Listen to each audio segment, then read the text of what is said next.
नमस्कार, सुप्रभात, वंदे मातरम। मित्रों, आज आपसे बात करना चाहता हूँ भारतीय मुसलमानों की, भारत में रहने वाले मुसलमान। पहली बात तो ये समझ लीजिए कि ये हिंदू समुदाय से बहुत अलग है संरक्षण के मामले में, ऑर्गेनाइज्ड के मामले में। मैं ये कहना चाहता हूँ कि भारतीय मुसलमान एक बहुत क्लोज्ड निट कम्युनिटी है, जबकि हिंदू नहीं है। उदाहरण के तौर पे, आप किसी सड़क पर एक मुसलमान को थप्पड़ मार दो, वो मुसलमान को ज़्यादा से ज़्यादा 10 मिनट लगेगा अपने नज़दीकी मस्जिद या मदरसा पहुंचने में। वहाँ वो मामला बताएगा। 2-3 मिनट के अंदर अंदर वो मस्जिद या मदरसा जो है, दिल्ली के जामा मस्जिद को एक फ़ोन करेगा या ईमेल करेगा। दिल्ली के जामा मस्जिद के पास सारा डेटा रखा हुआ है कि अगल बगल के कौन से मस्जिद है, किस मस्जिद में कितने लोग जमा हो सकते हैं, उनके व्हाट्सएप ग्रुप क्या है। वो 5 मिनट के बाद उनको खबर देगा, और उनको खबर देने का 10 मिनट के बाद आप सड़क पर अचानक से देखते हो कि 5,000, 10,000, 20,000 की भीड़ जमा हो गई। एक आम हिंदू को समझ में भी नहीं आता है कि एक छोटी सी घटना और अचानक से सड़कों पे और सब जगह जो है, ये 15-20 हजार मुसलमान कहाँ से आ गए। वो इसलिए ऐसा कर सकते हैं क्योंकि उनकी नेटवर्क बहुत स्ट्रांग है और एफिशिएंट है, जबकि आपके साथ ऐसा नहीं है। अगर किसी एक हिंदू को एक थप्पड़ मार दो या कुछ करो और उसको बोलो, तो वो नज़दीक के अगर मंदिर में जाके पुजारी को बोलेगा कि भाई किसी मुसलमान ने मुझे थप्पड़ मार दिया, तो पुजारी कहेगा हम ही क्यों बता रहे हो, आप पुलिस में एफआईआर करो ना। आप किसी पार्षद, एमएलए वगैरह के पास जाके बोलो कि भाई किसी ने मुझे थप्पड़ मार दिया, तो भाई तुम्हारी लड़ाई है, तुम खुद लड़ो, इसमें हम क्या कर सकते हैं। आप बहुत हुआ तो बजरंग दल या विश्व हिंदू परिषद वाले से बात करो। आप बजरंग दल के पास जाइए, बजरंग दल के कार्यकर्ता तुरंत लाठी डंडा लेके तैयार हो जाएंगे और बोलेंगे कि चलिए साला कौन है देखते हैं। हमारे सचिव और हमारे प्रभारी जो हैं उनको आने दीजिए, और सचिव और प्रभारी आकर पूछेगा क्या मोर्चा है, धरना देना है, मीडिया आ रही है। वो कैलकुलेशन लगाना स्टार्ट कर देता है कि अगर मैं कुछ करूं, खबर बनती कि नहीं बनती है, पब्लिसिटी मिलेगी कि नहीं मिलेगी, मैं नेता के तौर में पेश होऊंगा या नहीं होऊंगा समाज के बीच में। ऐसी सोच आमतौर पे हिंदू नेतागण रखते हैं, मुसलमान नहीं रखते हैं। मुसलमान वेरी क्लियर है कि हमें सिर्फ और सिर्फ मजहब के लिए खड़ा होना है। तो दोनों का जो स्ट्रक्चर है ये अलग है। अब आप लोगों को लग रहा होगा कि ये अन्ना जो है, ये सुबह सुबह ये ऑर्गेनाइज स्ट्रक्चर के बारे क्यों बात करने बैठ गए। मित्रों, मैं बता दूं कि बृहस्पतिवार को पुलवामा में आतंकी हमला हुआ। हमले के बाद सारे मुसलमान जन समुदाय, जनमानस जो है, इनके जुबान पे मानो जैसा लकवा मार गया। सब चुप, कोई रिएक्शन नहीं। अच्छा हुआ, बुरा हुआ, निंदा करेंगे, कुछ भी नहीं, चुप।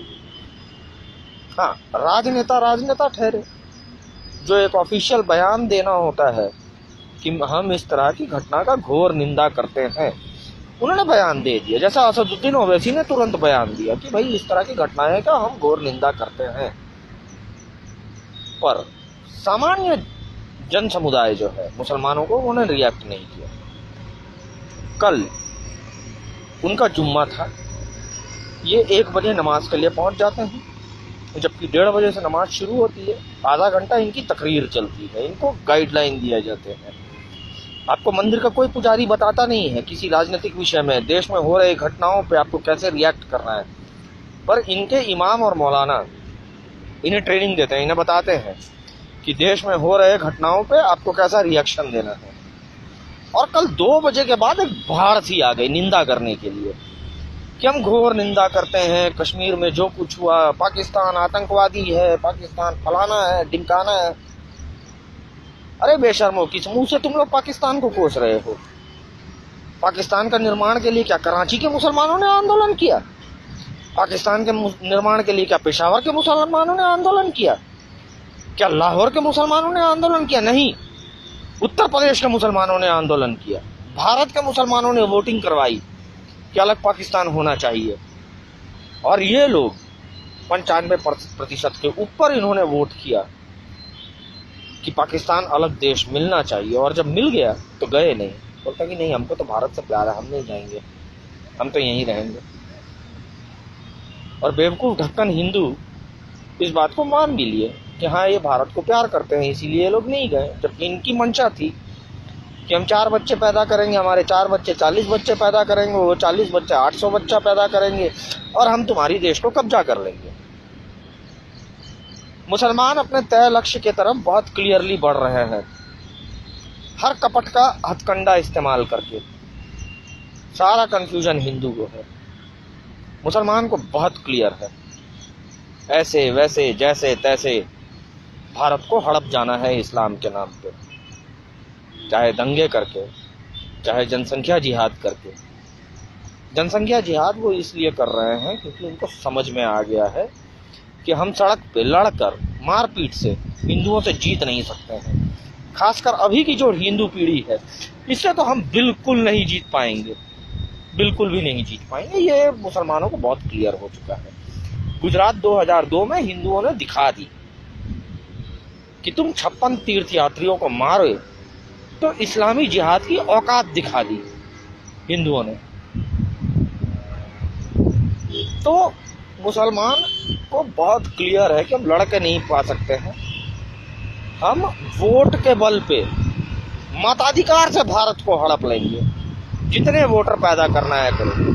अगर अपने घर में कम पड़ रहे हैं तो बांग्लादेशी लोग को घुसा लो, रोहिंग्या को घुसा लो, उन्हें वोटर ID कार्ड दे दो, पर लक्ष्य एक ही है, भारत को हड़प जाना है। और एक बार भारत की सत्ता हमारे हाथ लग गई तो हम हिंदू थोड़े ना हैं, हमें तो जो करना है वो करेंगे। और वैसे भी बात सच है कि जब जब मुसलमानों के हाथ सत्ता लगी, उन्होंने अनगिनत मंदिरों का विध्वंस किया, लाखों हिंदुओं का नरसंहार किया। जिस बादशाह का जितनी सामर्थ्य थी उतना बड़ा हरम बनाया और भर दिया उसने हिंदू औरतों से। और हम हिंदुओं को सत्ता मिला तो हमने क्या किया? आधार कार्ड को बैंक अकाउंट के साथ लिंक किया, बैंक अकाउंट को जो है पैन कार्ड के साथ लिंक किया। वे ऐसा नहीं करेंगे, उनके हाथ सत्ता लगने की देरी है। वो दिखा चुके हैं कि पाकिस्तान और बांग्लादेश में हिंदू कैसे विलुप्त हो सकते हैं, और वो चीज वो भारत में भी कर देते हैं। उनके राह में रोड़ा सिर्फ हम जैसे लोग हैं जो उनको चैलेंज कर बैठे हैं। तुम ऐसे वैसे जैसे तैसे जो भी तरीका अपना लो, भारत अनादिकाल से हिंदुओं का है और हिंदुओं का ही रहेगा। मिटा दिए जाओगे, भारतीय मुसलमानों का हाल रोहिंग्या से बदतर कर दिया जाएगा, मगर भारत पर आधिपत्य हम हिंदुओं का ही रहेगा। और वैसे भी चैलेंज लेकर काम करने का मजा ही अलग है, और यह धमक सिर्फ हिंदुओं की होती है। धन्यवाद। वंदे मातरम मित्रों।